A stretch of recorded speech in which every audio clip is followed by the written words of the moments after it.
পরেই একটা দুর্ঘটনা ঘটে গেল। ফলে এই জনস্রোতের মাঝে পড়ে একটা গাড়ি সেনাবাহিনীর ক্ষতিগ্রস্ত হয়ে গেল। এই অবস্থা দেখে তারা আবার ব্যাক করে চলে গেলেন ক্যান্টনমেন্টের ভিতরে গিয়ে আমাকে বললেন যে আমরা তো ফেল করেছি, এখন কি করা যায়? সবাই তো আপনার জন্য অপেক্ষা করছে, বাকি সবাই এসে গেছে। আমি জিজ্ঞেস করলাম কে কে এসেছেন। বললেন যে বিএনপি নেতৃবৃন্দ এসেছেন, জাতীয় পার্টির নেতৃবৃন্দ এসেছেন এবং আসিফ নজরুল সাহেব, অধ্যাপক আসিফ নজরুল সাহেব আছেন। আমি বললাম তাইলে আমি কি করতে পারি? ওনারা বললেন যে আমরাও তো কোনো সলিউশন পাচ্ছি না। আমি বললাম ওকে, আমি ট্রাই করি।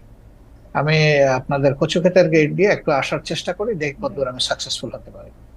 তা আমি আমার একজন নিকটতম বন্ধুকে খবর দিলাম, উনি আসলো। উনি বললো যে আজকের দিনটা তো খুবই রিস্কি, আপনি এভাবে যাবেন কিনা? আমি বললাম যে দেখো, আমার জীবনের চেয়ে জাতির প্রয়োজনটা বেশি।